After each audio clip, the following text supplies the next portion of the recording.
All right, Chet. Well, the time has come. You know the drill. It's early morning, and that means it's a busy street, and that must mean that I am here with a car maintenance stream. And that is the case. I'm getting my car looked at, so that means it's time to get some stuff done. So first we're walking to the diner, and it is a lovely, super rainy day. Also, I see we got some stuff going on over there.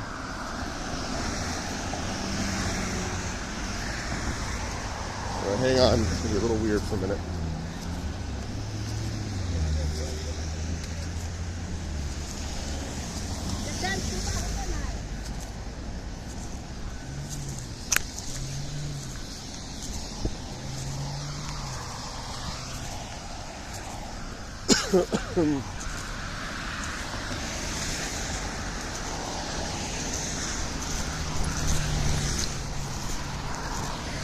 There we go. Made it over safely. Got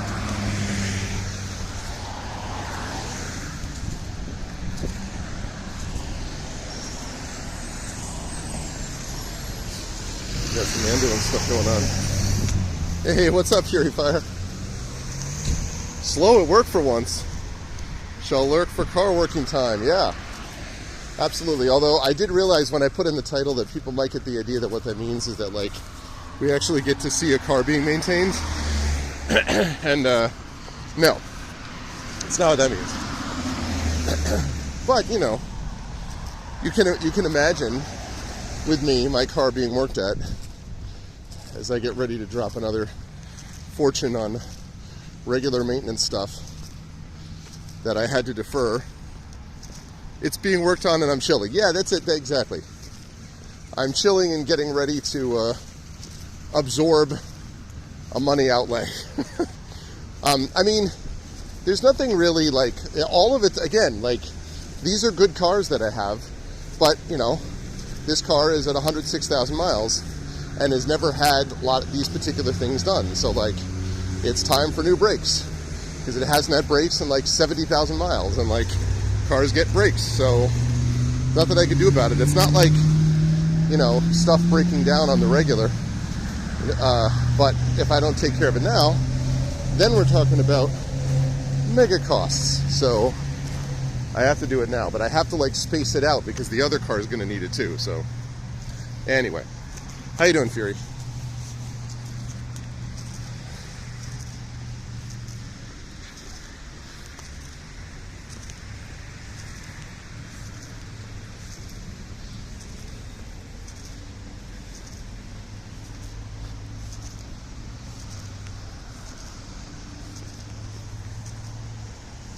You're live and well, planning your vacation time out shortly.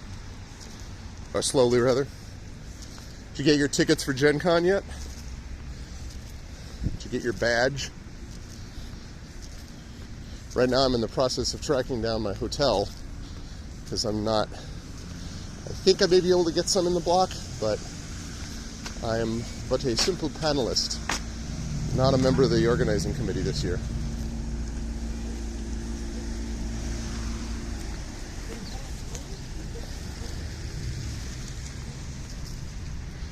Oh, you're skipping it? Oh, okay.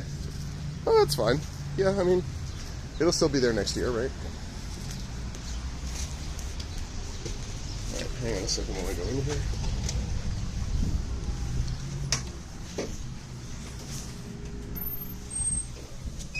Hello. How are you? Good, thanks. Just one for breakfast, please.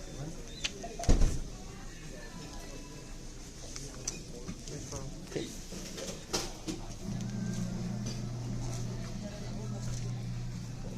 Thank you. Just water's good. Thanks. Yeah. Well, I know I was talking to Hilmus about that, and he had a similar reaction. All right. Here's our menu this year. Yeah. I mean, that's the one thing is hotel is what it is, but thank you. Is what it is, but figuring out like parking on top of it. Hold on a second as I take off my jacket.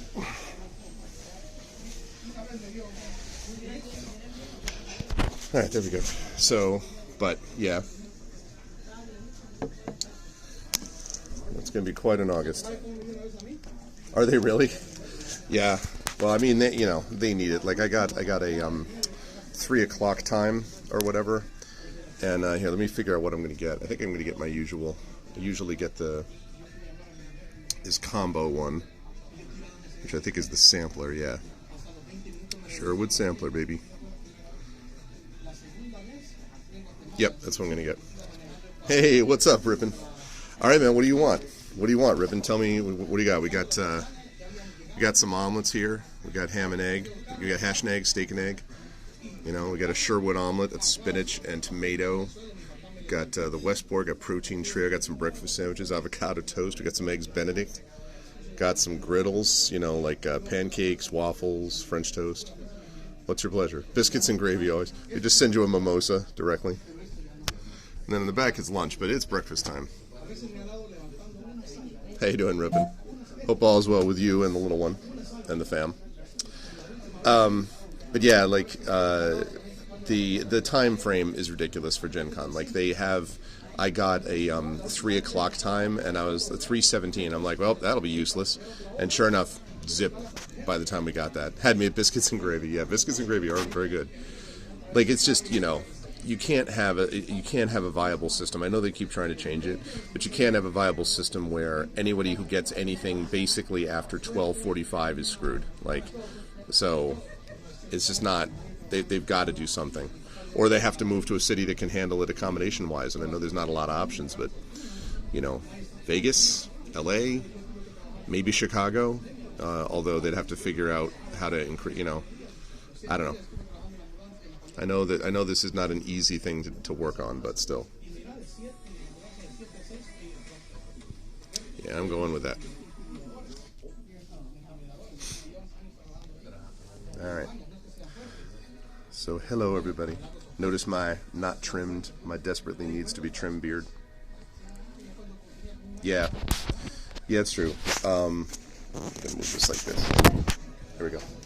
Yeah, they are. They're overwhelmingly expensive, but like part of the problem, right, is that it's somewhat a victim of its own success in that it is what it is. Like it you get these things and you end up with a situation. Yeah, but the answer can't be for them to just double down on what they're doing and continuing to do, and not have a scenario where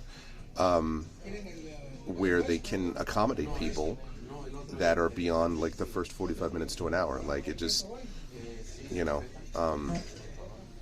I mean, like in a way, I guess you could just say those people will all just overflow to anything else. Like it doesn't mean that people will then stop going to Gen Con, so it's going to drop from a reasonable cap of like 75,000 and drop down to 30,000 or something on like COVID times, right? Like that's not going to happen. The people will continue to go to Gen Con, and everyone else will be like, I'm not going to try Gen Con anymore and go to Argent's instead. So that'll be the plan. No, I think I'm good. Can I get the Sherwood sampler, please? And I'll get it with the pancakes. Okay. And the eggs, I guess, scrambled, please. You got it. All right, thanks. So anyway, that's my thought process. Oh, Gen Con, it's, yeah. And Argent's has its own issues, significant ones, but yeah. Gen Con is the largest North American, it's the largest gaming convention in North America. It's been running for many decades now, and it's held in Indianapolis every year during August, and it's up to like 70 to 75,000 people basically in attendance, and it has the largest writing track of any convention in North America also, which is the Gen Con Writer Symposium, which I have been involved with for many years. For a few years I was on the organizing committee. I am blessedly no longer doing that anymore. And now I'm just back to being a panelist and doing workshops and stuff like that. Yeah. It's great. It's great. Like, and it's also where Gray Shade, my tabletop role playing game, is releasing this year. So, a lot of good stuff. Lot of good stuff. What do they do? What do you mean? It's a convention. So, like, you know, it's a corporation that just runs Gen Con, and they run this 4-day conference that brings in like panels. Oh yeah, if you've never been to it, Ripon, it's well worth it. Absolutely. It's particularly focused on like tabletop and board games, but they also do some video games now. And the symposium part of it is just like on the writing side. So there's about like all these professionals they bring in for like writing all kinds of speculative fiction, fantasy, science fiction literature, but also like games and writing for stuff like that. Yeah, no, it's well worth it if you've never been to it. It's my favorite convention that I go to every year. I go to about 5 or 6-ish regularly, and it's my favorite. It's great. And yeah, what Fury said. You might have heard of the PAX cons, like the PAX cons, like PAX East, PAX West. That's Penny Arcade, and that tends to be focused on video games. But even they now have their own separate tabletop thing called PAX Unplugged in December in Philadelphia of every year. So it's gotten very popular over time. And so, yeah, Gen Con's been around for a long time. And it's called Gen Con because it started in Lake Geneva, Wisconsin, and then it outgrew it, and it moved to Milwaukee, and then it outgrew that, and now it's in Indianapolis, and I think it's outgrowing Indianapolis also. It's not the people, like, they can handle the convention center, although it's very crowded, can handle it, but the hotels are like disaster zone in terms of how many people get into them and need them, so yep. Yeah, Hillness lives near Indianapolis as well, and so I've met Fury Fire in person. I met Hillness in person. Obviously, I'll be there in person with books. So, yeah, it's good stuff. It's good stuff. And you know, they have panels. They have like game design panels and stuff like that, so you can like learn about how the games are actually designed and stuff like that. Whose car's mirror? No, nobody broke it. It's just regular maintenance, Echo. It's just stuff that I didn't do a couple of months ago with brakes and all that stuff. You know, 106,000 miles on the car. It hasn't had brakes done for 60,000 miles. You need to get brakes done every 60,000 miles. So I'm not looking forward to the bill, but it has to be done or the bill's going to be much worse. So no, for sure, Fury. It's flat land there. They don't have much yet. Yeah, this beard is ridiculous. This beard is overdone. It also makes me look like I have a triple chin, and it's just hair. I really, I need to trim this beard. But I'm on break this week, and this has been a hell of a week, I'm here to tell you. It has been not an easy week, so it's, you know, over the weekend or whatever, by this weekend, I will trim this down and be my normal svelte self. But, yeah.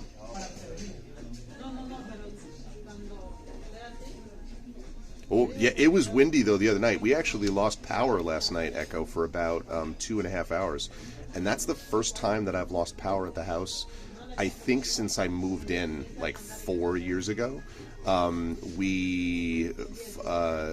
years ago, like, in the last 4 years, there was one time when we were without power for, like, 45 minutes because they were doing work on a pole down the street, and they told us ahead of time. This is the first time there was this big transformer that I heard outside the house, not right outside the house, but down the street. It was like, and then our power went down for the whole block. But they had it back up 2.5 hours later, so it was okay. Went from 65 to 22 last night as well. Yeah, it's also been warm. Finally, after weeks of freezing cold. Poor Brandon O'Brien. No, that was at the old place. Hey, what's up, Imaginary Exponent? How you doing? Good to see you, man. Echo, it was those 6 days without power was the old place when I was living back in New York. That was when I was still living in Riverdale. That house lost power a fair bit. Actually, that house lost power too much, but not this one. This house has been very good, actually, about that. So that's why I'm saying, like, it's been the first time in 4 years that we've really been down for any period of time. But I felt smug because I had these two, I have these two battery powered, like, lantern type things. I have a couple of flashlights, but I just got, because I'd seen it, these light bulbs that you screw them in, they're LED, you screw them into a regular socket and they charge, and then when the power goes out, they're designed to turn on, and they'll last for like 8 to 12 hours or something, and they're also dimmable, and like you can, like, bright, not as bright. And so I had a chance to pull them out of the box and use them. I'd just gotten them like a week before, and I had the first chance to use them. So my son, so Mini Arv, was very impressed. He was like, oh, I was like, and when little Arv got home from school, she was like, oh man, because they had a little hook on them and everything. I was like, I know what's up. I got lucky, is what I'm saying. I got incredibly lucky, but I'll take it. But otherwise, it was fine. It was not cold or anything. So other than my son being a little nervous about the dark, we even played a little bit of the Nintendo Switch on battery, and then we played a board game together. And then, like I said, it was like 2.5 hours, and then the power came back. And I get a chance to test my battery backup on my computer. Also worked the way it was supposed to. I like to sometimes check it, and it kept the computer going the way it did, and then I was able to shut it down normally. And then it came back on, so that was good. But yeah, so we've had a lot of wind. I mean, my house often gets a lot of wind, but apartment power cables lay out, powering entire apartment from one battery. Really, one battery. For how long, though, imaginary? And obviously, in your situation, as we've talked about, it's necessary.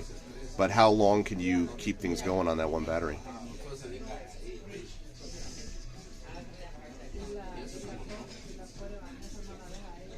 I don't think I'm familiar with Repo, Rippin'. What's Repo? I mean, as a game.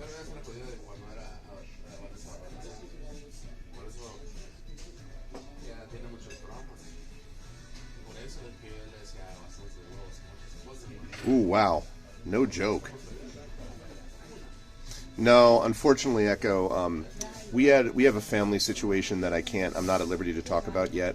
I'll be able to talk about it probably tomorrow afternoon or tomorrow evening, but I can't tomorrow evening. Certainly by Saturday I'll be able to talk about it, but I can't now.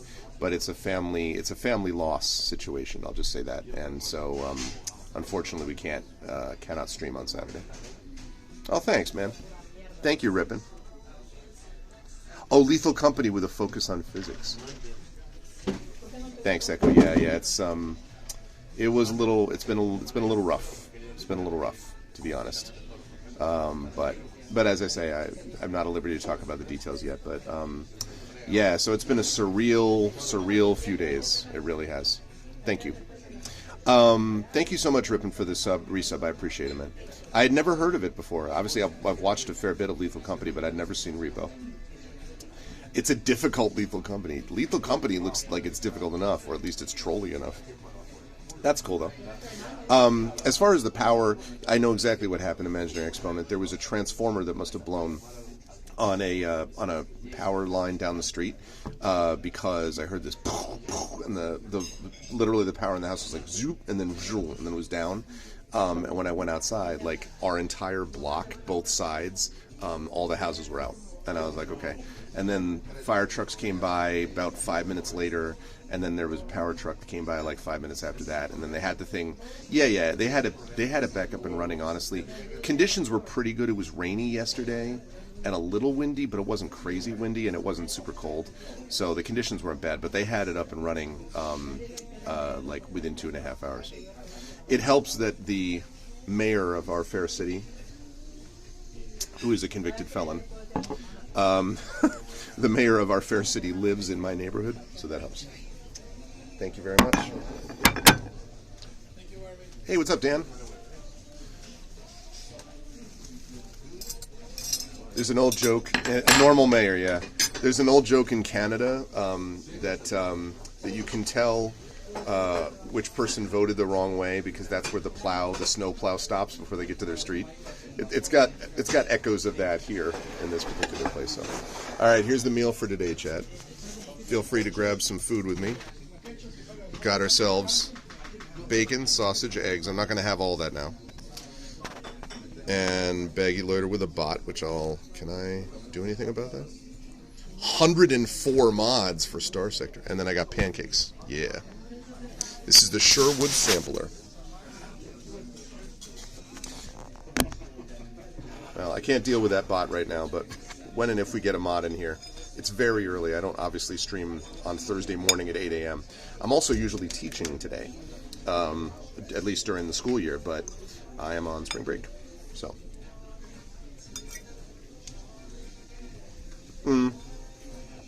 That's okay though, Echo. Like, truthfully, it's so rare that I would stream at this time. Although I have played around with the idea of, instead of having 2 nights and a day, having 2 days and a night. So instead of doing like Tuesday day with the occasional night stream for their vocalists, and then Thursday night and Saturday night, maybe thinking about doing a Saturday day instead of a Saturday night. I don't know. I'm trying to think of something that would also make the stream a little more European friendly. So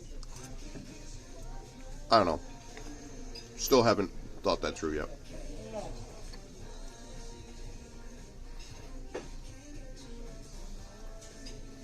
Yeah, UK breakfast style, I'll tell you what. If it's anything like the Scottish breakfast that I had last year, well, I can't believe it was, let me see, September, October. It has been 7 months since England. Yeah, there you go, Rippin. That makes it friendly for everyone but me. But it was amazing. What a great trip that was. There's a black cat chilling on your stomach. Outstanding. Outstanding. And, you know, that's a good thing. Yeah, my cats often chill with and near me. Although right now, since I am away, getting my car maintained, I don't know where they are. I'm assuming they're resting in one of many spots throughout the house. Dan, where are you exactly? Like, can you tell me the country you're in? I'm curious. Why don't you wear a suit? Why you never wear a suit? That's not this country's in a war. Indonesia. Ah. Yeah, we have one, we have a viewer, Desisi, longtime viewer, who I believe is, oh my God, I believe the Philippines. I think the Philippines. I should know that. Desisi's been around a long time. Is a psychiatrist. So, continuing the run of amazing viewers to do all awesome things.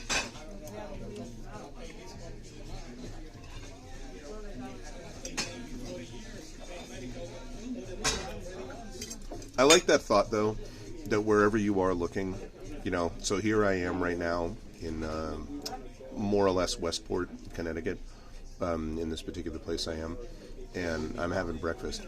And somewhere in Indonesia, you're just hanging out with a black cat on your lap, on your stomach. I can get down with that.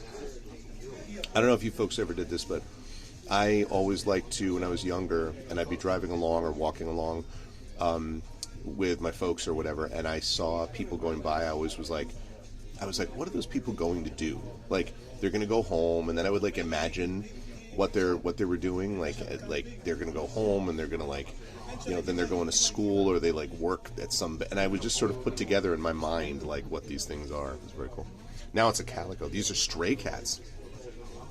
Are they now officially by you adopted stray cats, or are they whatever cat shows up is what you do? Mm-hmm. That's actually absolutely true, Imaginary. Yep. That's exactly right. Yep. Yeah. I think the idea, they're still stray, you just feed them. Oh, wow. Is there an enormous stray cat population where you are?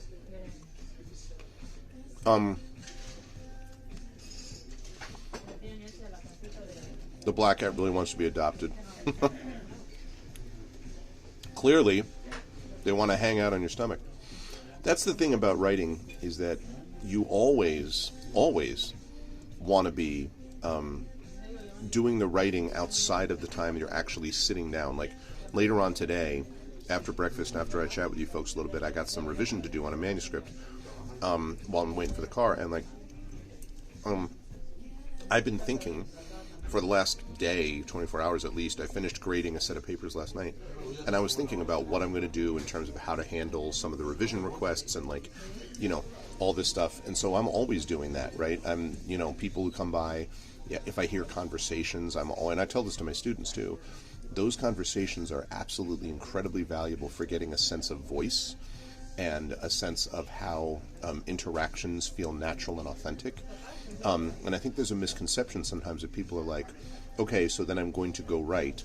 So, like, I go over and then I sit down on the computer and then I go and I type, right? And, like, that's the writing. And the reality is that the writing is a process that you need to preset for by spinning up in your head how you're actually going to go about doing a particular scene or a particular character arc or whatever, so that by the time you sit down at the computer, you can, like, get into it, you know, and really be, like, you know, moving along at a good start, rather than not thinking about writing until you sit down for the first time, and then you have to spend, you know, 15, 20, 25 more minutes just getting your brain going, what was I doing? How do I do this? What am I thinking? And, like, so. Right. Mm-hmm. Yep. My friend and professional author, Brad Bollier, talks about having tools in the toolbox. And the more tools you can get in your toolbox, the better. One of those tools is pre-writing. And pre-writing involves doing exactly what I'm talking about, which is thinking through things. It's also fun, you know.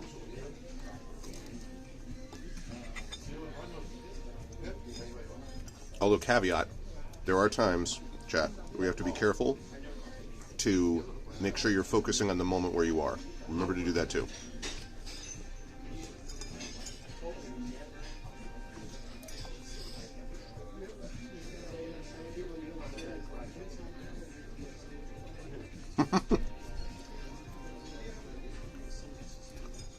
Listen, Rippin, how should your wife's cousin know that you're not a 13-year-old girl? No.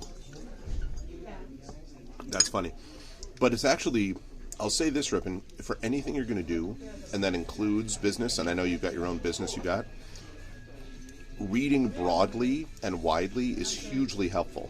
Even if you read, you know, stories about CEOs and about entrepreneurs and all this stuff, most of the most successful ones will talk specifically about how broad cultural engagement, including reading, really, really helps. Oh, God, Dan. Is it a spider that's going to float on the wind and come to kill us here in America? Because everything in Australia is... Australia's an incredible country. I love when I had the chance to visit there. Want to go back there someday. But everything there tries to kill you. Just to be clear. Including all species of spiders. I'm just saying.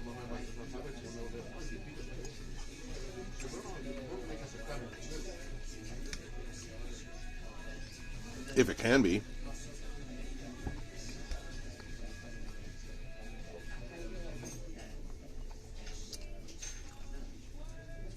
Great. No, that's great. That's great, Dan. Things you love to hear.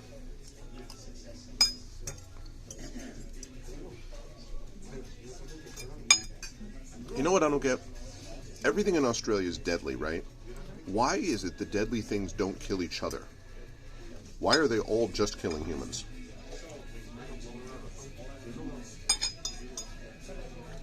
Right. See? They name it Big Boy. Great. That's what I want in my spiders. A spider which has been named Big Boy. That's what I want. Sign me up. Australians, man. When I see Light and Passion or Wenchkin in here, I'm going to have to be like, yo.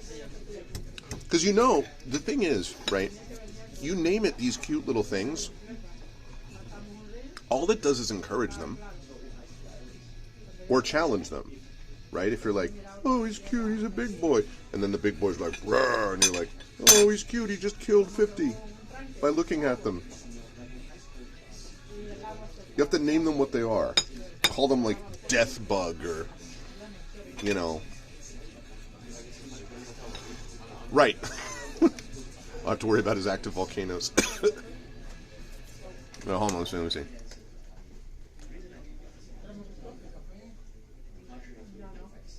Oh, I see.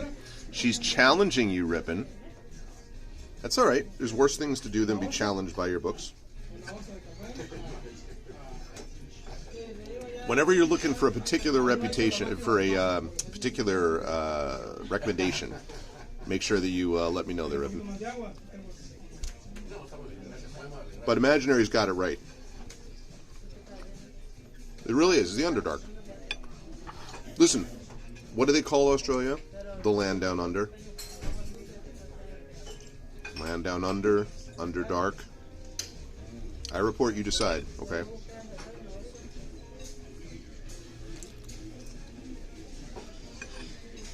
I come from the Underdark, where the spider god is love.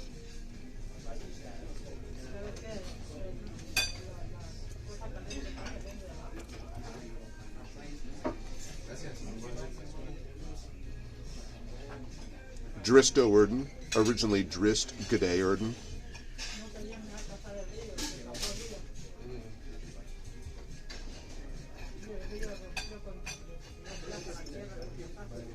I'm just saying.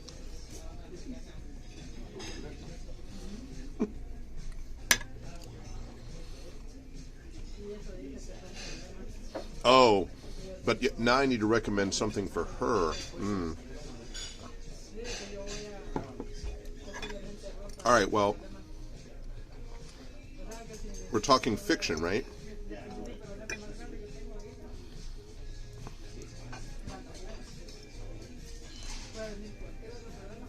All right, sounds good, Fury.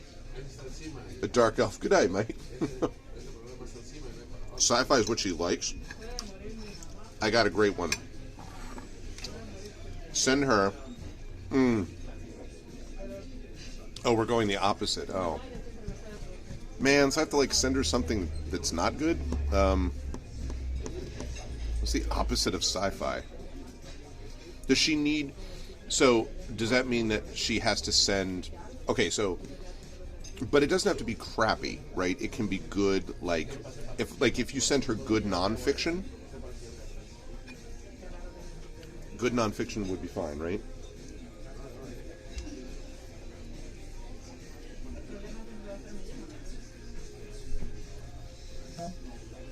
All right.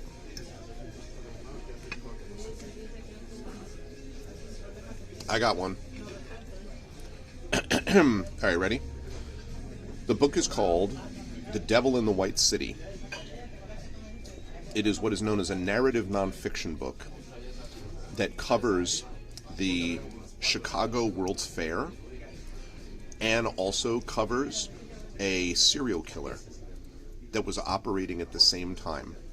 It's by an author named Eric with a K, E-R-I-K, Larson, Eric Larson. A friend of mine agented it, was the agent for the author. Excellent, really interesting, nonfiction, but very engaging book called The Devil in the White City. So, there you go, send her that. And then she'll stop sending you 13-year-old girl appropriate books. The Metro series of books. What are the Metro series of books, Dan?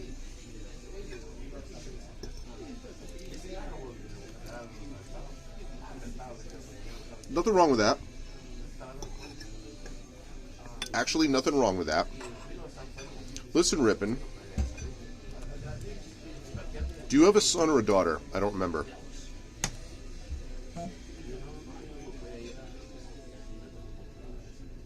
Oh, is it based on 2 daughters? Okay. Well, listen. You think it might be helpful to you to know a little bit about stuff that has, strong female characters? I can see things, I could see worse circumstances. She's doing the right thing. She's doing God's work. Well, is the Metro series of books Is that based on the Metro game? The post-apocalyptic subway horror, oh my god, death crawler series? Oh, the game is based on the books. Oh. Well. See? Alright, Ribbon, that's it. You're enjoying it. Better be careful before you know it, you know. Your open-mindedness may lead you to enjoy, you know, might even change your mind about things. I did not know that. The best example I know of a game based on books that succeeds super well was The Witcher, which is incredible. I think I've told the story before, but I read Dune, which is wonderful world building. Okay, it's a classic, but it is a freaking slog. It is dense. It is not an easy read by any means. And I remember getting through it, and the book I read right afterwards was The Last Wish, which is the first Witcher book by Sapkowski. Man, that book was like a breath of fresh air. That's like you're slogging through stale air, and then you just get out. You know, you climb up on the top of the mountain, and you just take a big lungful of pure mountain air. Man, it was chef's kiss, so good. I love The Last Wish, partly because it was such a relief. And I'm not arguing that The Last Wish is a more important book than Dune. I really could not make that argument. Dune is a really important book, as well as being, you know, because of the world building and all the other stuff in it, political intrigue and all that. But man, it's, woo, that book was very different kinds of books.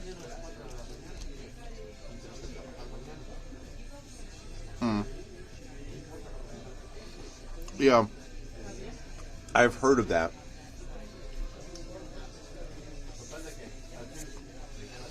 And then you've got Joanne Jord's Electric Sheep, which became also the movie Blade Runner, which is very different in some ways, but also obviously connected, which also became a very good adventure game called Blade Runner. Both books, both works, Joanne Jord's Electric Sheep and Blade Runner, both really valuable.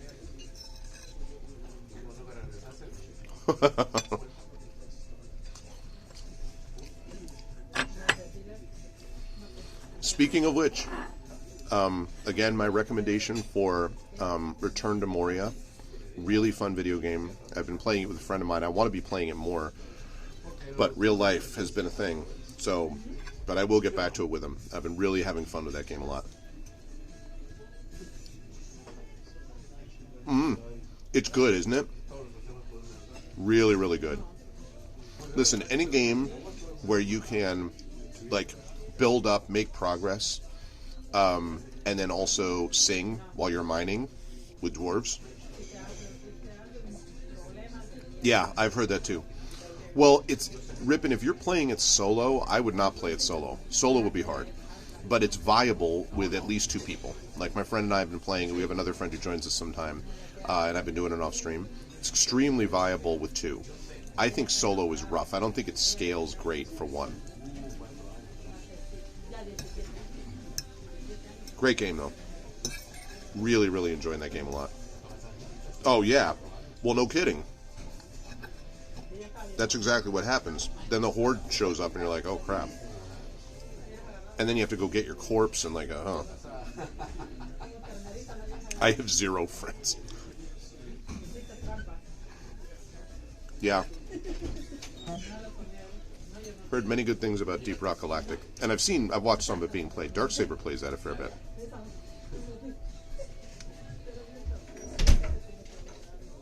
You know, Rippin', one thing you could do, just a thought, is if you pop on our Discord, which I think you're already on, I believe. If you pop something on there and you mention that you're doing Return to Moria, there are multiple people who I know who play that are part of the Arvanauts, you know, that are on the Discord server. Just saying.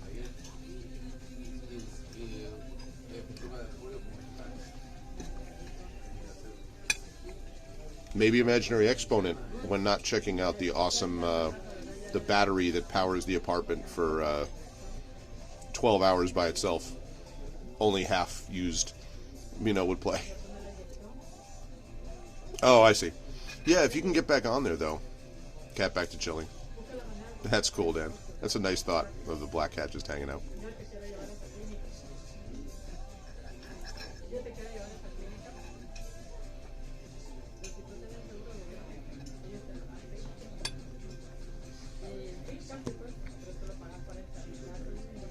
Oh, you don't play multiplayer. Oh, I got you. Oh, that's fine. I respect that.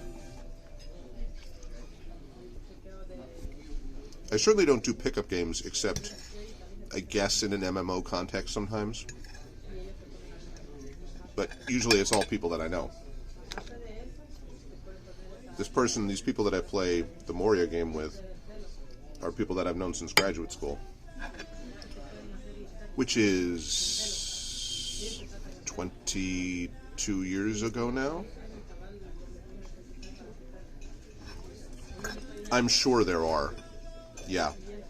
And there are, numerous games that are, like, if not official, they're still really XCOM books.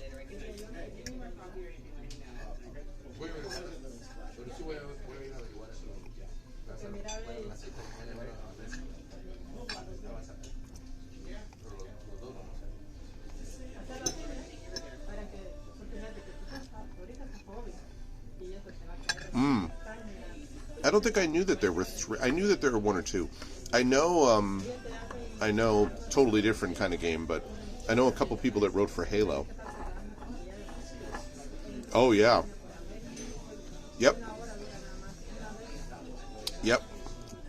Based on a very successful book by two authors under one pseudonym. In fact, a lot of stuff. You're about to see Murderbot is going to be premiering. The Murderbot Diaries are going to be premiering later on, I think this month or next month on Apple, I believe. And all based on Martha Wells' incredible series. The Murderbot Diaries are just tremendous. And Martha's a friend. I'm really glad that she's been successful with these because wonderful writer, prose pro, and I think those books are some of the best in voice, like just in terms of the voice of the book, some of the best in genre right now. So I'm really happy for her.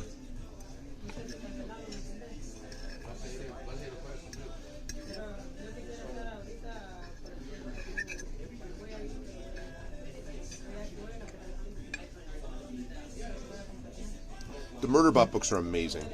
Have you not read any of the Murderbot books, Imaginary?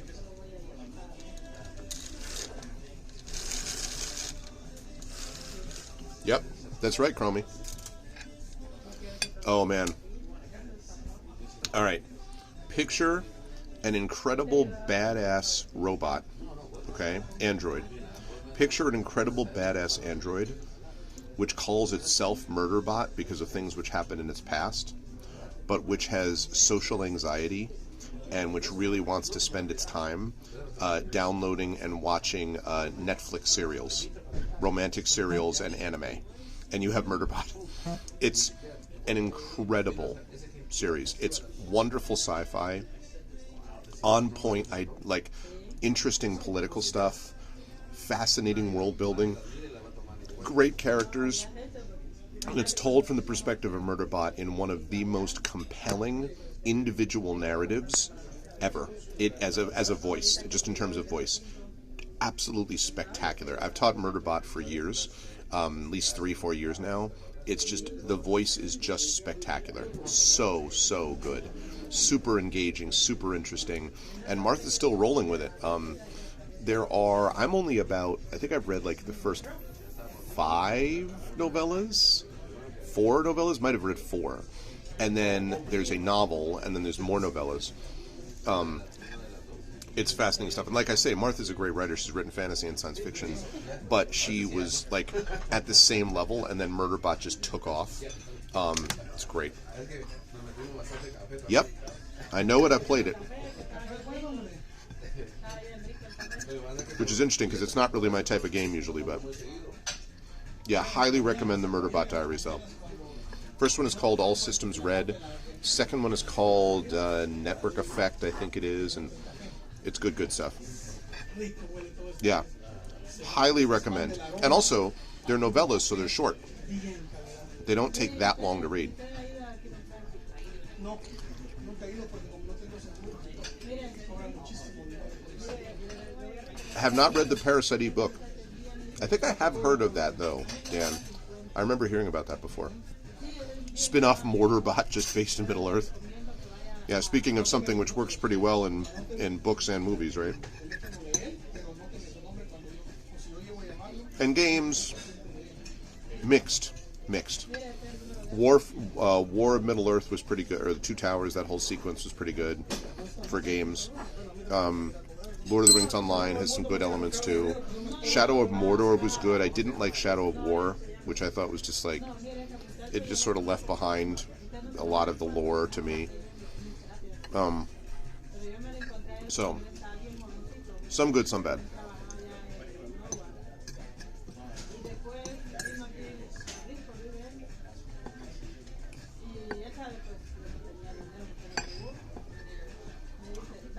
Yeah. Shadow of War just felt... Hey, I was just talking about you, DeCeCe. I was just speaking about you. It is diner food, but it's breakfast diner food. Yeah, the problem with Shadow of War for me, Rippin, was that, like, it just felt like... It felt like they took some of the cool aspects of it, they kind of drained the story, and they just leaned hard into the Nemesis system. And the Nemesis system is a good system, but I was also like... It was good when it was balanced with other things, instead of just being like, oh, it's all... We're just going to make the whole thing about that. So... Yes. And it also, I think, became...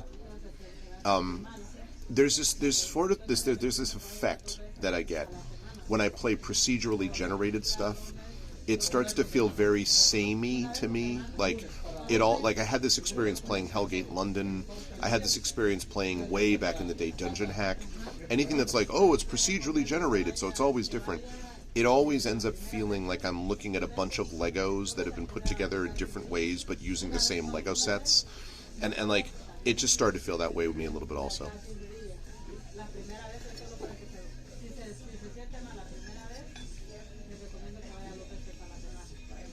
Yeah, that's interesting, Dan, that thing with that many mods. That's like Skyrim territory right there.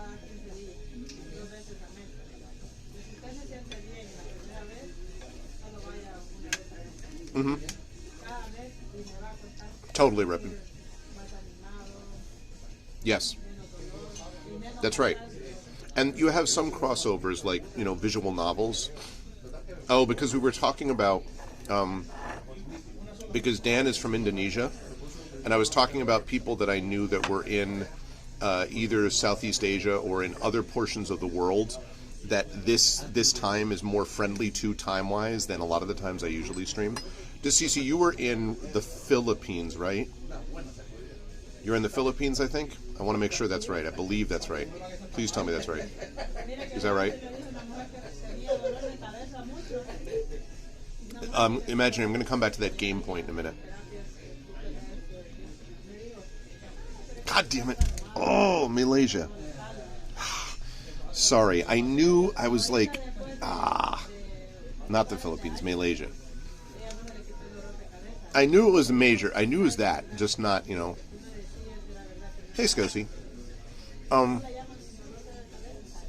going to come back to this game thing in a minute.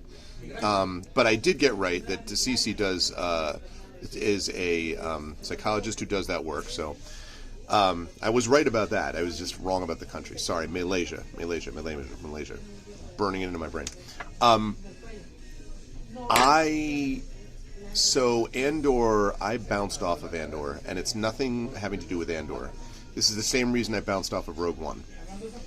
I have a very hard time getting invested in something, the end of which I already know, and it's incredibly sad and depressing. Like, I guess if you extend it out long enough, the end of Andor is eventually the defeat of the Emperor, because never mind the sequel trilogy, which does not exist in my head. But, I'm like, what is, we're doing all this stuff that's going to lead to the same place, and it's a bunch of people dead, and because of the Empire's evil. So I really struggle with that. It's, again, it's nothing against Andor. I've heard incredibly good things about it. I'm sure it's well done. It's just, it's just not. I don't know, not my bag. But again, it's nothing against the quality of the show. It's just I struggle with that. Very clever, Triffid. Very clever. It's a little bit different because the Shakespeare tragedies, while I'm doing them, while I'm teaching them or watching them, they are leading to another outcome for the viewer. And I'm not convinced that Andor does that. I don't think you come out of Andor feeling like, whew, this cathartic purge, right? And the reason that tragedies work the way they do is because we experience the tragedies, and there are many reasons they work, but one of the reasons they do is because we are not the characters in the play, right? Like, we can watch Lear and be horrified by what happens to Lear, but we can also leave the theater going, I'm not Lear. Like, I'm going to hug my daughter. Okay, see you, Ripon. Thanks again for the sub, man. I appreciate it. Don't remember that book recommendation. But like, like you come out of the theater think, I'm going to hug my daughters, I'm going to hug my children, I'm going to think about the way I do things, and I'm not Lear. I can leave the theater and do this.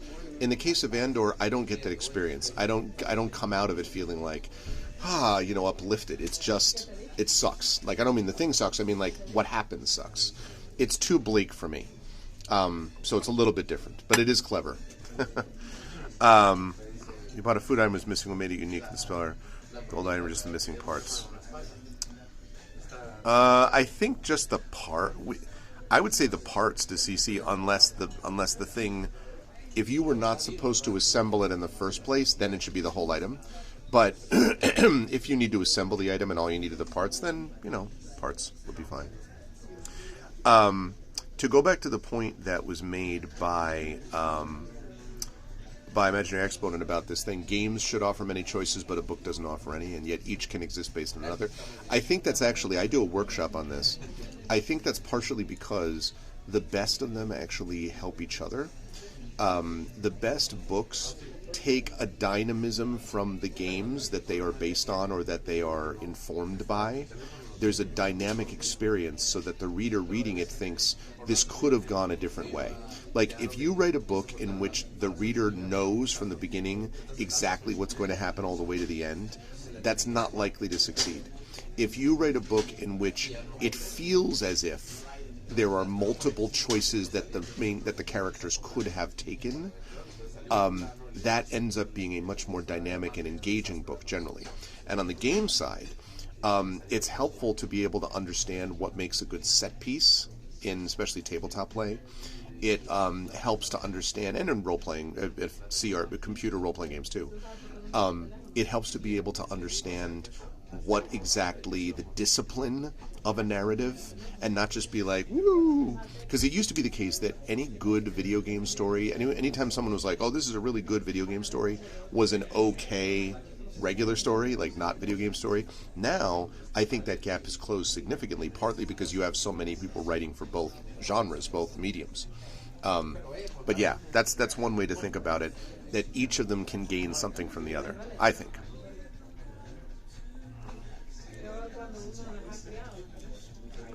That's interesting to see.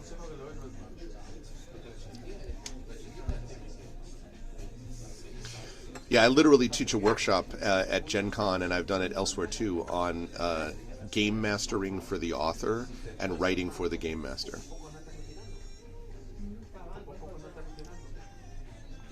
Yeah, I can see that, Triffid. I can see that. That's an interesting point.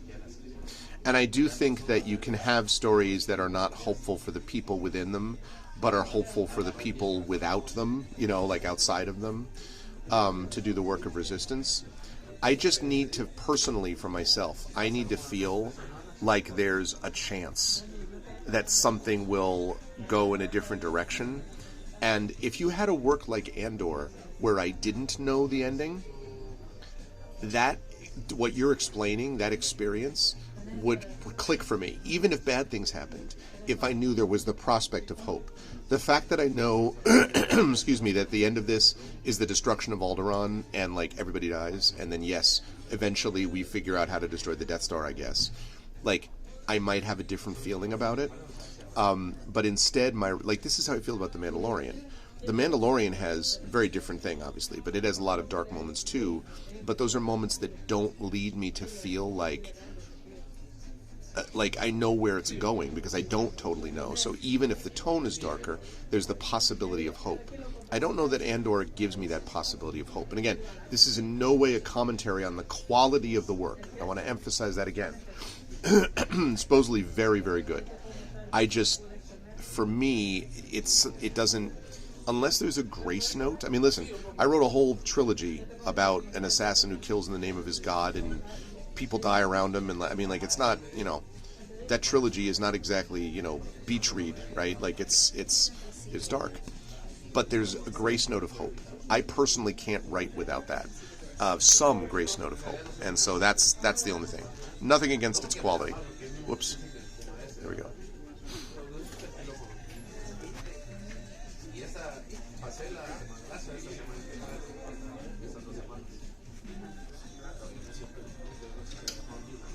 Wait. I bought this dish called nasi caribou, rice mixed with chopped herbs, dried coconut, bunch of condiments mixed in. Got the dish for takeaway, realized at dinner they forgot to include the herbs and coconut. Content sellers promised to replace one thing again today. Offered the herbs and coconut in a plastic bag. Okay, no, that's pretty bad. That's pretty bad to CC. Does the seller want me to scatter it on his grave? I'm sure it was, I'm sure it wasn't funny at the time. It is pretty funny now that they're just like, here, have this bag of herbs and coconut. I didn't know you were talking about food. Yes, no, I don't think you should have to assemble your food if you literally got takeout, right? It's like me ordering pancakes from a diner and getting like flour and milk and eggs, and like, what the frick is this? Like, I could make this myself. I'm asking for convenience here.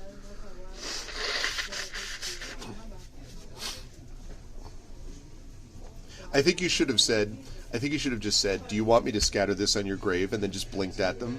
And then when they're like freak out or whatever, then you're like, oh, never mind.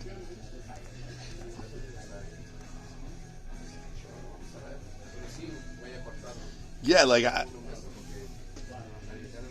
also imaginary, yes, of course, you're right that they also share elements of, all stories share elements in one way or the other.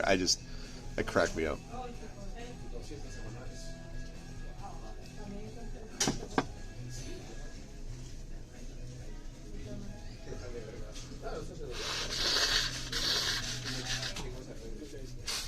Yeah. Brakes, mostly. Yeah, exactly. They'd be like, give you cheese, flour to make the crust, On the car, mostly brakes. They do have to fix this one little blinking light that I don't understand, and then they have to do oil change and stuff, but it's usually the brakes. Yeah, I mean, well, this car has not had them done, and it's like 60,000 miles since it was last done, so got to do it, unfortunately. I got all new tires on the car because, again, that hadn't been done in like 60,000 miles last time, and you just got to do it. Yeah, I see what you mean, Triffid, about the hope. We know that, in fact, they will. I guess. I just, as I say, this is a personal preference thing. It's not at all a quality thing. It's not my favorite kind of story. A story in which it's like they will make a difference after they all die, their families all die, but, for the galaxy, however many years from now, it'll matter. I respect that kind of a story. Again, I'm not making a commentary about the quality. Just for me personally, it's not my favorite kind of story, that's all.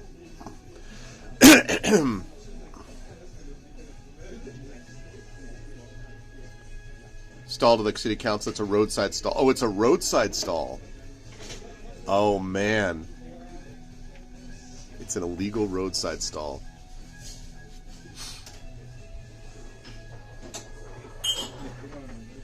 I just have this image of you going back. I like the idea that they give you this in like a little cheap Ziploc bag.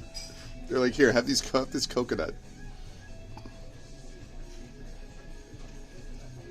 Oh, man alive.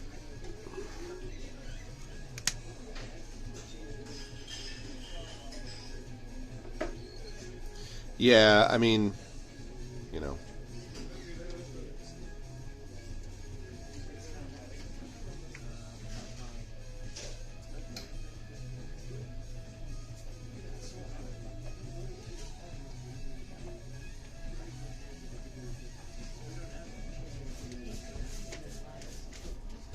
Right, right.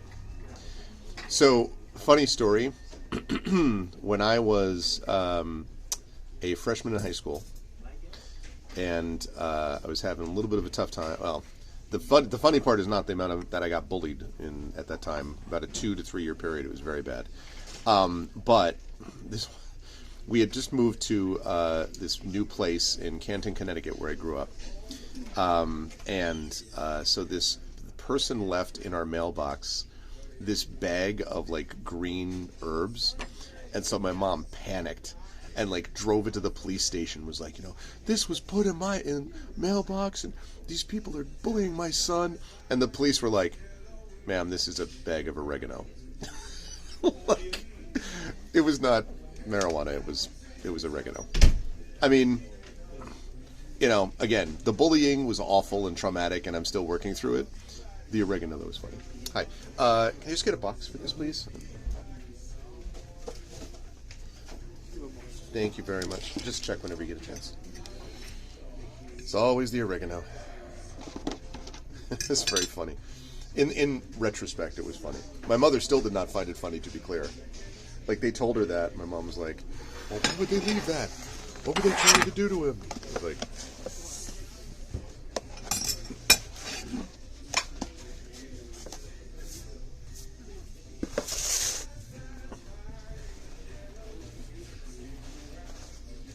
This is the problem, right? You see, if you report that guy, the next thing you know is, they escalate, and then you do get arrested for having, fake drugs that are not real drugs in the bag.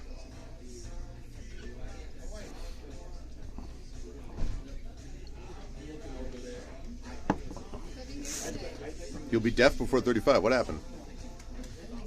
What happened? What did we do? Did it make a loud noise suddenly? And boycotting the stall and spreading the word. Well, yeah. Let me see.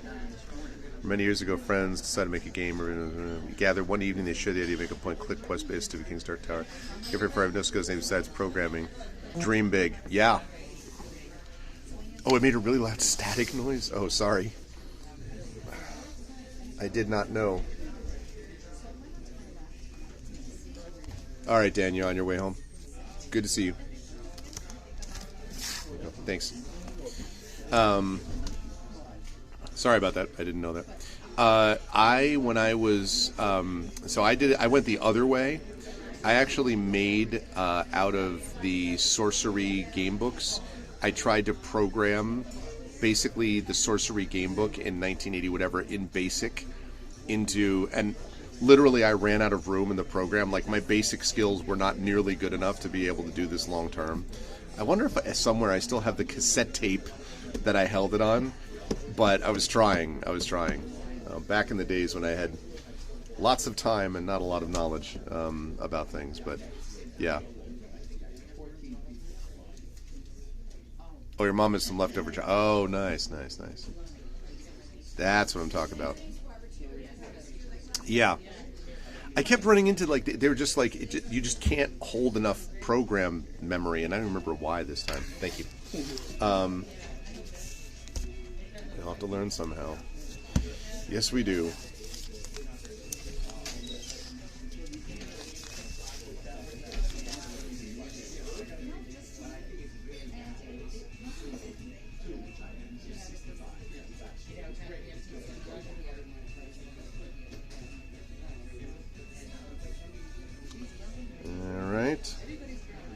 Doing the check here. The usual one that I go to on nowadays, because I always take both Toyotas to the same place. So it's the Sherwood Diner in Westport, Connecticut. I had the Sherwood sampler, as I often do.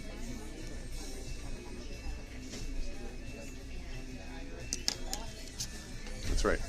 When I still had the Honda, I would sometimes do these at in Milford, but I no longer have the Honda, which is a relief because the Honda got about 17 miles a gallon, as opposed to my current cars, which the older one gets about 32 to 33 miles a gallon, and my newer one that's currently being maintained gets close to 40 miles a gallon. So it is a lot cheaper and a lot better for the environment. It is a hybrid. Both of them are hybrids. So I like the van, especially for the kids. And my son still thinks about the little video screen that came in the van. But I was like, yeah, I did not want the 17 miles per gallon noise.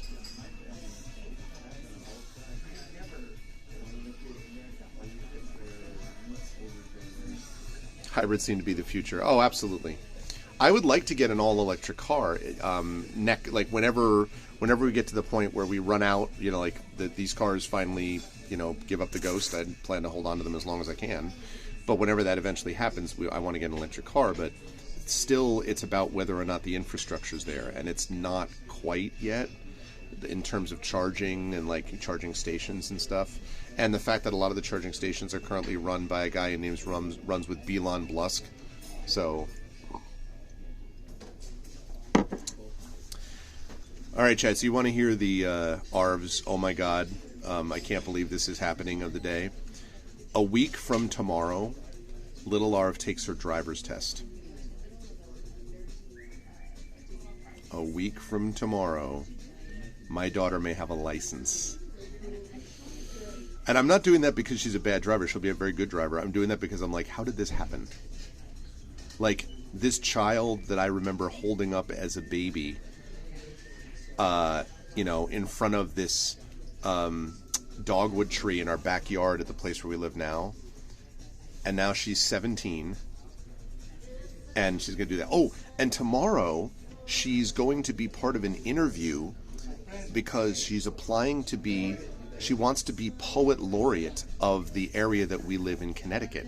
They have like a student poet laureate thing. So she has to bring 3 poems. She read me 2 of them. I thought they were quite good. The third one she's working on. So tomorrow she's going for an interview with this. Yeah, I know. It's unreal to CC. It really is. How exactly did I become the father of a daughter who is less than a year away from adulthood? I just... mind-blowing. It's all good. Like... people are like, whoa, do you miss those days? I'm like, yes and no. I mean, obviously, I loved when she was a little girl. I love how she's grown into a wonderful young woman. I'm here for all of it. I've loved watching the growth happen, so, yeah.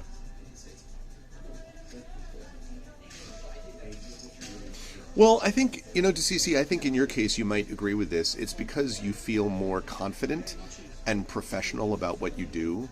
And so, like, you don't sweat it as much because you're like, I got this. It's not cockiness. It's just, like if at this point, like when I have, like I just got invited, I mentioned the other day, I'm going to be on a panel on artificial intelligence and ethics at my university at St. John's. They're doing this big internal conference at the university that's being co-hosted by a bunch of different groups at the university. And I'm going to be on a panel, not as a skeptic, to be clear, but... and I wasn't like, oh, I don't know if I know enough. Yeah, I know enough. Of course I know enough now. And I will know more by that time. So,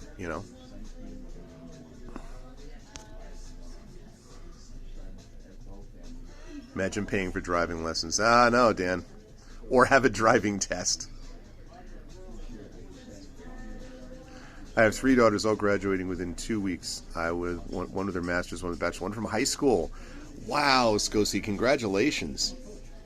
My goodness. Yeah, mine, my oldest that I was just talking about is a junior in high school, so she's going to graduate next year from high school, and then it's on to college. And my youngest is going to be in 4th grade, so it's a lot more spread out for him. But, oh, God.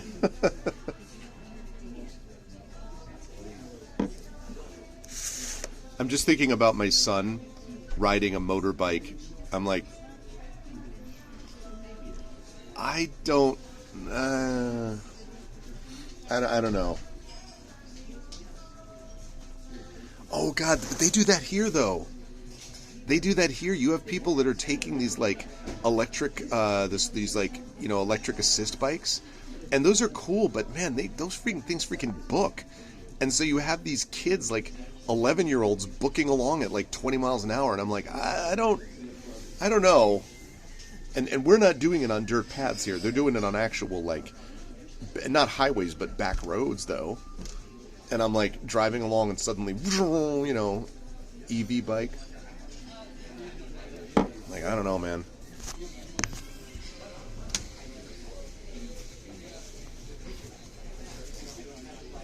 I was going to say, if you rode mobiles, it was a different kind of thing. Like mobile phones, mobiles that hang above baby cribs. What kind of mobiles?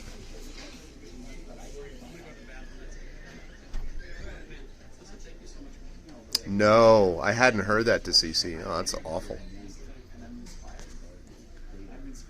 So I assumed that changed a little bit about the way. Did it change anything? They were riding on the highway. I assume at least it changed sort of the laws, theoretically.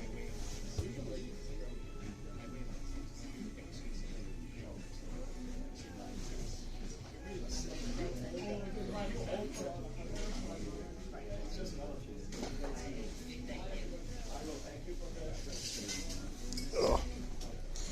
That feel when the jacket will not go on. What the heck is going on with this thing? Come on, man.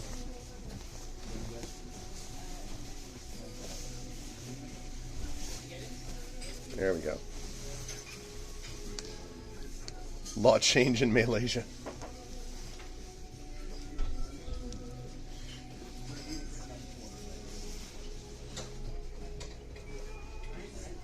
I am. Well, what about isn't there like... so I'm guessing then that political... public outrage doesn't do anything? Does public outrage not change some things?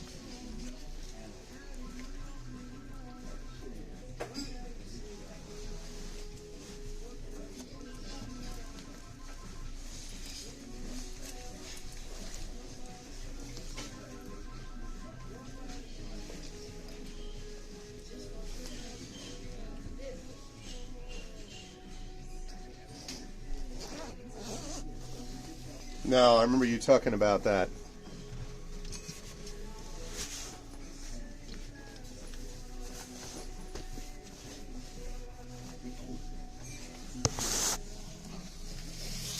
All right, chat. Let's head over to the cafe for part 2 of these things.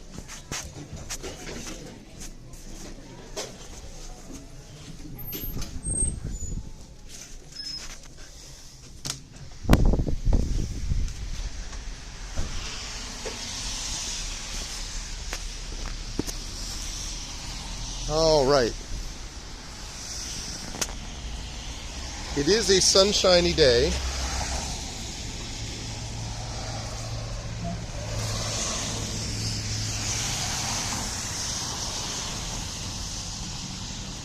Our public outrage is mostly about high fuel prices. Yeah.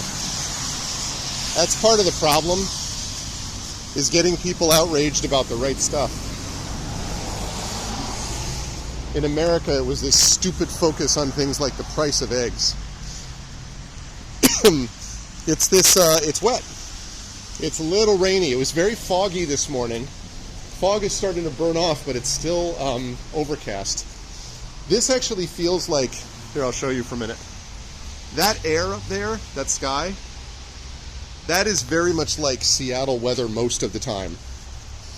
Here out east, in the Northeast, it's not, sometimes it's like that, but a lot of times it isn't. But in Seattle, that's like, it looks like that a lot. Rain, I forgot what that is. Yeah. Well, but you're going into the rainy season, right? In Ukraine? You're going into the rainy season, I believe.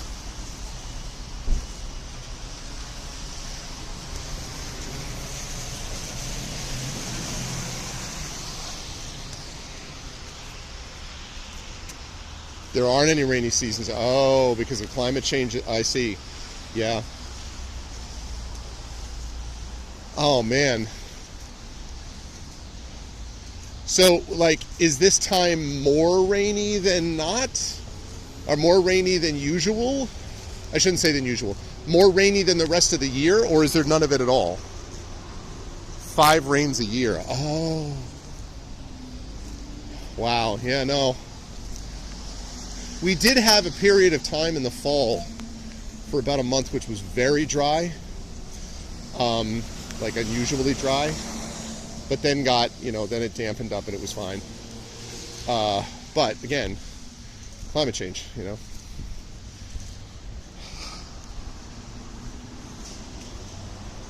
Leftover rains. All right, here we go, chat. Greenology.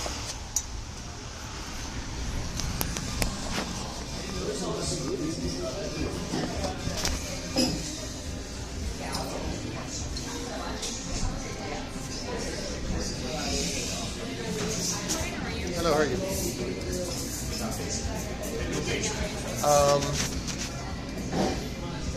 I just get a large, like, do you have an English breakfast type tea? Just a large one of those.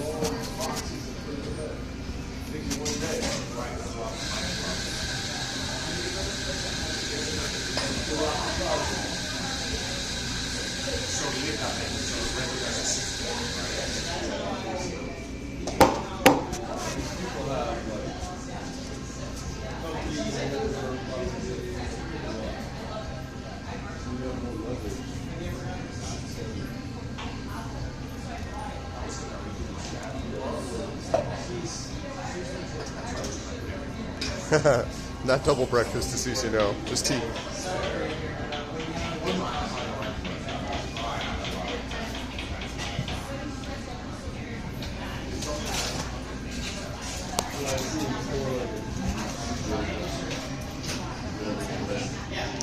Thank you very much.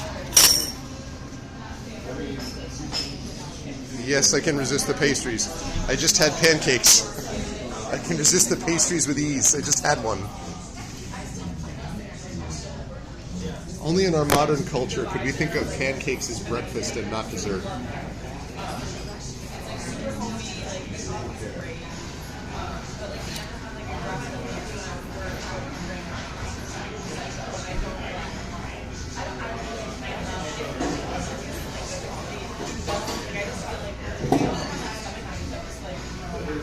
Oh, man. All right, so I'm going to hang with you folks for a little bit longer, and then I'm going to do some revision, but I will hang with you folks a bit. Please note, today, it's Jack's Coffee, and by coffee we actually mean English breakfast. My favorite tea. Ah, that's fair to CC. They think of pancakes as snacks. All right, chat. 2 questions. Tea or coffee, and what kind of tea? Now, for me, I am an English breakfast tea guy. I like English breakfast as my favorite. My wife's, her favorite is Earl Grey, Captain Picard style, Earl Grey, hot. Earl Grey by Lipton, yep. I love English breakfast. If you like green tea, that's also fine. Hibiscus. I like iced coffee. I don't like coffee regularly, but I do like iced coffee. And then I like iced tea. English breakfast, mild enough for all weather, amount of sip the night prior, that's it. Yes. Yeah, you want to not overdo the amount of sugar for sure. Yeah, Imaginary, my dad used to drink coffee black, and I never understood it because it was like, I liked the smell, but it was so freaking bitter. I was like, oh. I never understood how we could just have it straight black.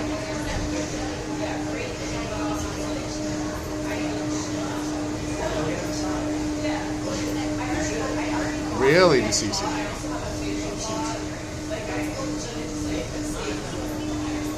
I mean, that must have been a strong, if you haven't had coffee, having an espresso is a pretty strong introduction to coffee, I would think.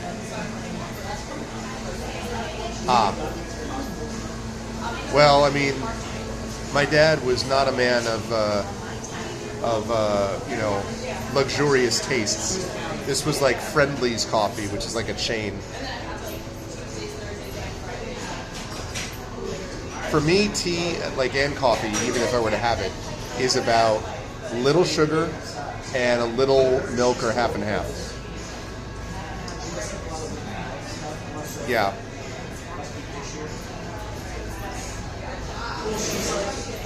Not a drop of energy drink. That's cool. That's cool. Yeah, I find like straight coffee is a little more effective. Well, or iced coffee, as I say, is a little more effective than like, a Coke or a Pepsi. But I very rarely drink sodas. Like, I maybe have a soda once every other month, maybe. So I have them very rarely. Oh, very cool, very cool. Caffeine has to keep me off them, yeah. Yeah, people who are like, I don't actually begin to my day until I have 2 cups of coffee, I'm a little bit like, yeah. Really, Dan? It can be intense. To Cece, I think the problem is I have a feeling you'd go to one of those stalls, right? Those roadside stands. You'd get a coffee, and then they would like forget to include the coffee grounds. They just give you hot water, some milk and sugar.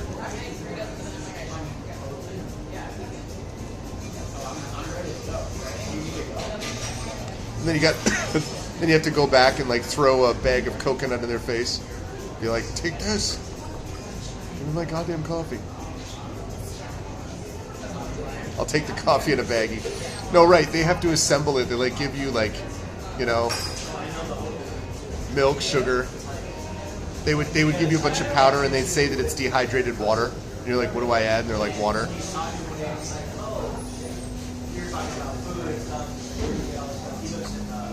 Your father's cousin just opened up a new cafe. Really? He was like, oh, my cousin's in the car. Right. It's a whole mindfulness exercise to Cece. You start on a Monday, you get the sugar. Tuesday you come back for like the milk powder. Wednesday you show up for the coffee grounds. Thursday you come back for the water, and by Friday you got yourself a coffee. You're assembling it over the course of time. Sunday I have blood on my hands. Oh man.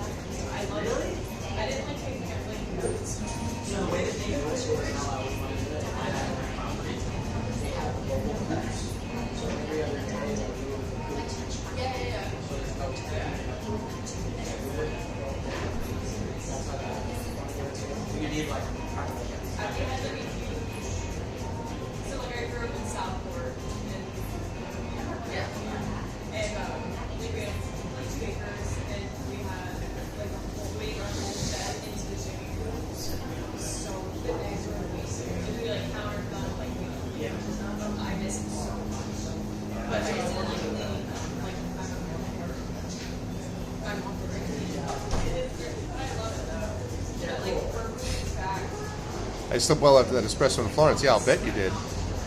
Hopefully you got home before you had to go anywhere like special. You like walk in, you're like got into the hotel room, you're like, okay, oh, rum. See, I don't drink at all, so I don't. People talk about the alcohol stuff, and I'm like, it's all lost on me because I don't drink. So I just have to assume. I know from many stories about it. I only realized after.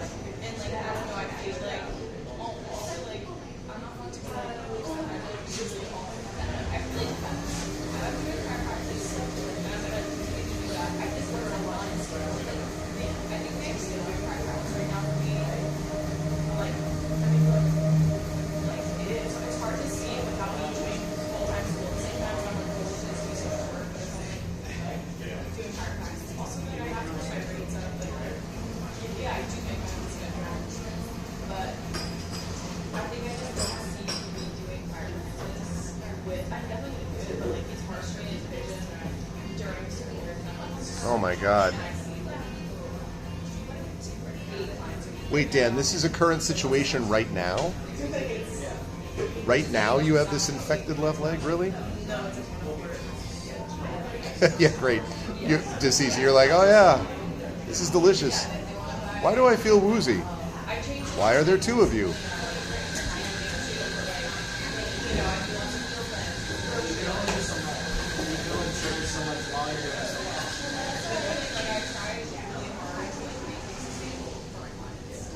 Maybe after you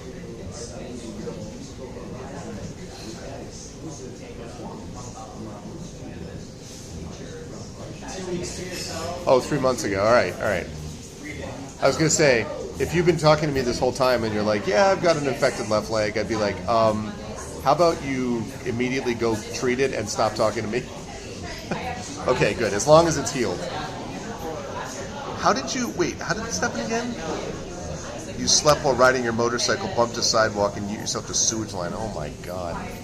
Woo. Have never been to Sisi. I've never been. I've actually never been to Italy. I had the possibility of going to Rome. I was trying to set up this study abroad thing, but it was during 2020, and then COVID happened, and so I ended up not being able to do it. And so we're trying to recreate something like it now. We'll see. There's a few possibilities going up. We'll see.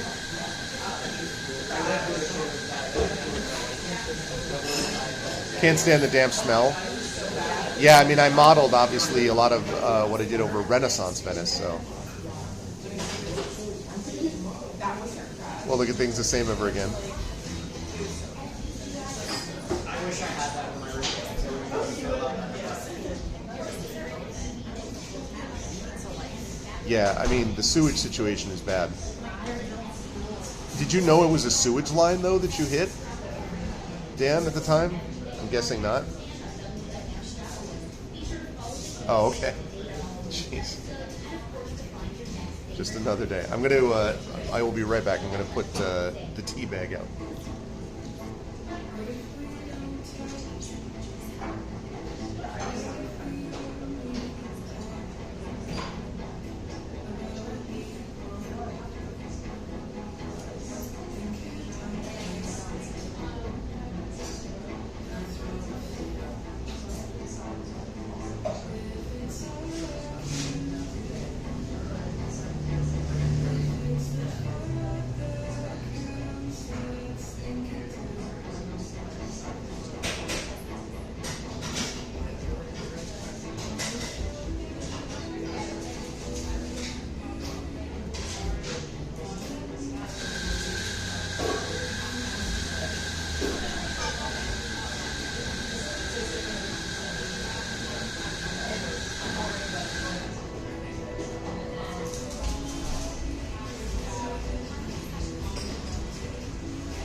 Looks like we're gonna have some sun today, at least.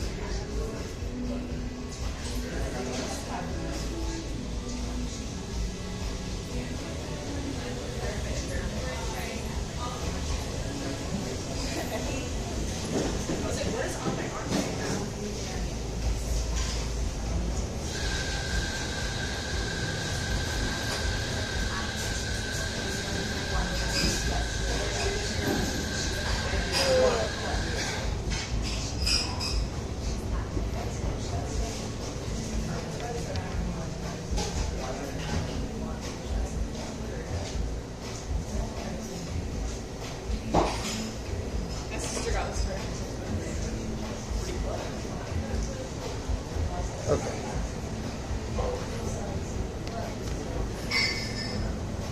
Okay.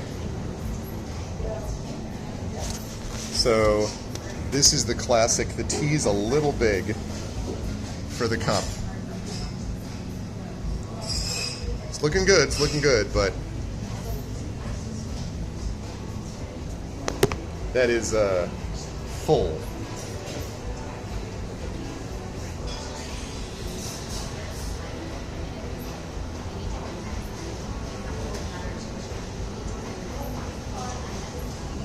Yes.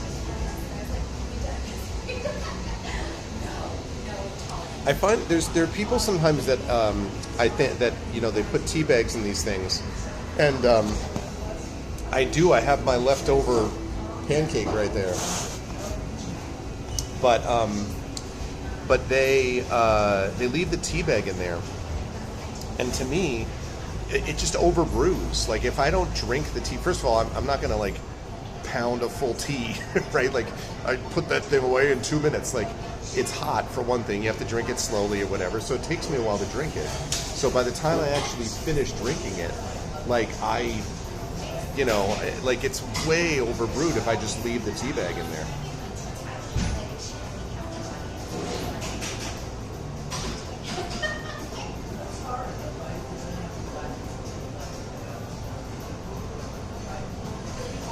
Yeah, they do. I mean, since it's a cafe, I don't think they really care. There are some places that would cause problems, probably, but for cafes around here, not usually. It's not really a big deal.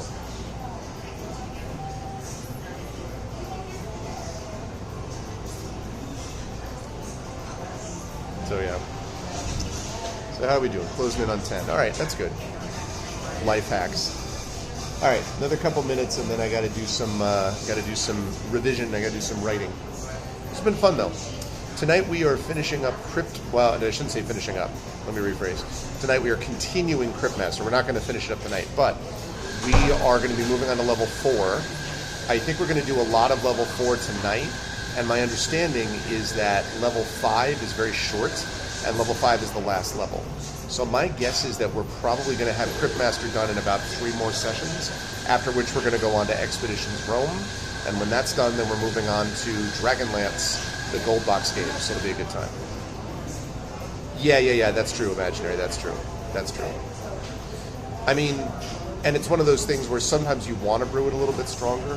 Like, to me, ideal is brewing it for 4 minutes is about perfect, I find. But reasonable people can differ. Might as well chew tea leaves. Yeah, chew tea leaves, exactly. Some people some people want something really strong. And you like take it out and the tea water is like so dark that you can't even really see through it. Like, that's really brewed. You munch on coffee beans. Really?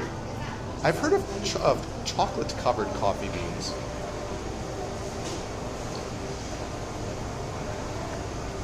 That is good, but hot. Good, but hot.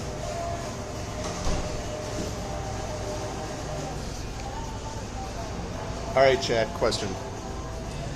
What is the food that you like that everyone else is like, why on earth would you want this food? I'll give you my example. When I was a kid, I used to like liverwurst and jam sandwiches. Liverwurst and strawberry jam. Don't know why. I think it was that sweet savory combo. I thought it was good. Everyone else was like, what? That was me. Used to eat chocolate-covered coffee beans. Yeah, I can see that. But what's like the guilty pleasure food that you're like, yeah, everyone else is like, what? And you're like, this is perfect. And I'm not talking about like weak sauce like eggs and ketchup, okay? That's not a big. I'm talking about you put together this with this and everyone's like, what the frick? And you're like, this is awesome. Durian. Yeah. That just works. That's funny.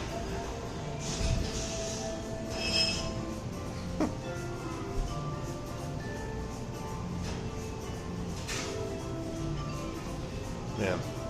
This is definitely in the must tone this down variety.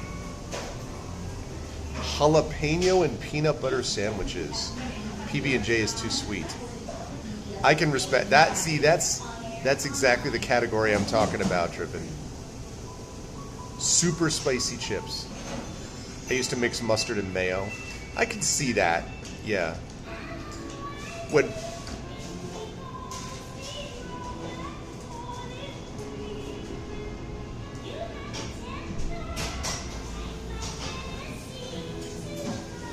Can you hear that?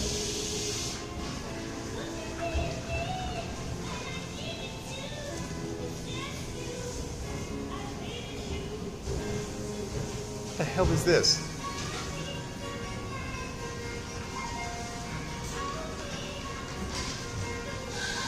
What? I was just about to talk, and all of a sudden, someone's like, whip, whip, whip, whip, whip. I'm like, what the heck is this? What on earth? Sorry.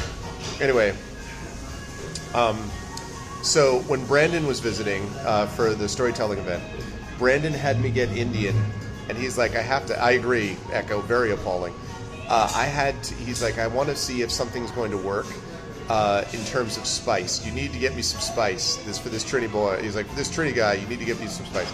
So we got the spiciest Indian food we could get, and I was like, what do you think? He's like, it's legitimate. He's like, it counts. He's like, it's not the spiciest food I've ever had, but it is spicy. I feel satisfied. I was like, all right. It was very much like, can you do it? Because I'm a lightweight when it comes to spice. So this is the weirdest music.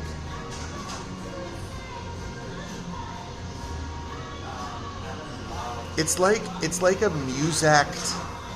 It's like one of those like Muzak covers of something, but I don't.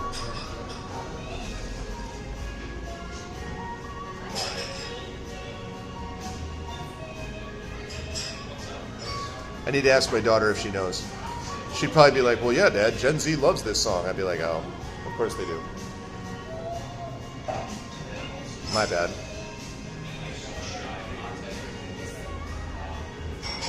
Free royalty music?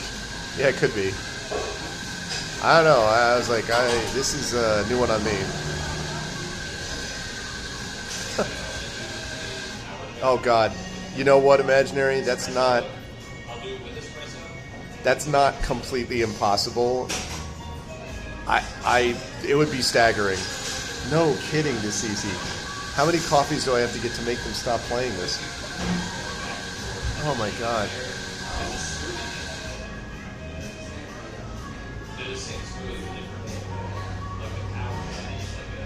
It's just, I was like talking to you, all of a sudden it's like a, I'm like, what the frick is this?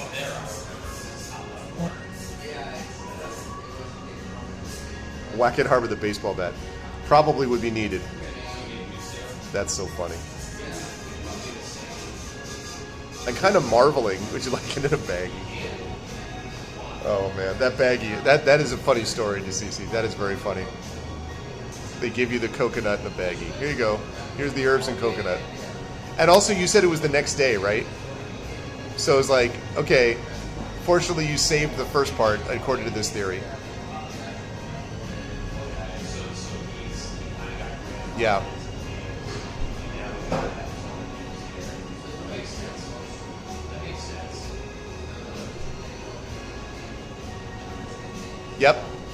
Yep. I've seen that too. I even saw that happen on Twitter. Yep. It is laughable that people think that this is a viable thing. Laughable.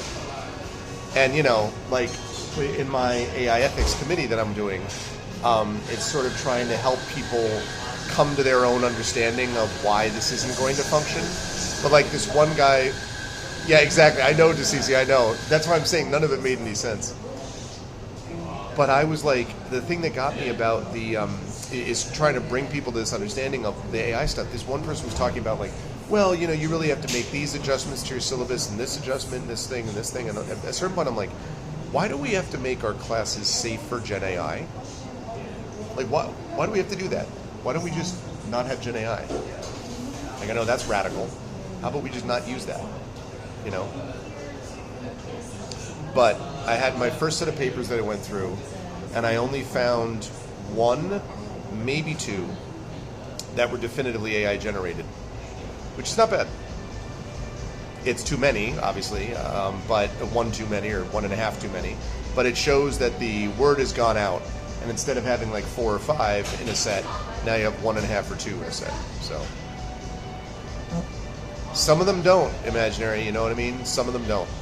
Some of them really just think, they think that AI has been sold to them as something which takes out all of the boring, tedious stuff not realizing that the boring, tedious stuff is often the work. So Gen AI is supposed to replace the hard part of art, not recognizing that the hard part is the art. Gen AI is supposed to replace the pain in the ass stuff with drafting and things like that, not realizing that drafting is how you learn to become a better writer. So no, I don't think they think of it that way. I think they think of it as, I'm going to do human resources, I'm going to do HR, and it will solve problems that I wouldn't otherwise have. Like, I just don't get it. Don't get it. Anyway, chat, this has been a lot of fun, as always. I had a good time, but I do need to get working on some revision. Wish me well, please. This is a revision for a potential agent, knock on wood. So I am doing revision work right now, and if all goes well, there you go, to CC, exactly. If all goes well, I may have something going. So I'm hoping for the best. Fingers are crossed. But I have some of that work to do. So otherwise, I will see you, many of you, I hope, tonight. Did you read what I told you via DMs? Yes, you talk about the narrator, the Neverwinter Nights narrator. Yeah, I did, and I know what you mean. I guess it's fair enough. Yes, that's fair enough. I see what you mean, Echo. Exactly right. AI, which is iterative or extractive AI that helps human beings, super valuable. AI that's intended to replace human beings, no thanks. Simple as that. Anyway, but yes, hopefully, wish me luck. And tonight, hopefully I will see many of you for Cryptmaster as we continue with this awesome Typing of the Dead meets Paper Sorcerer meets Dark Prophecy things game with some humor and awesome music. So it's going to be good times. But otherwise, follow the channel, do all that good stuff. Yeah, thank you all for being with me, and I will see you lovely folks down the line.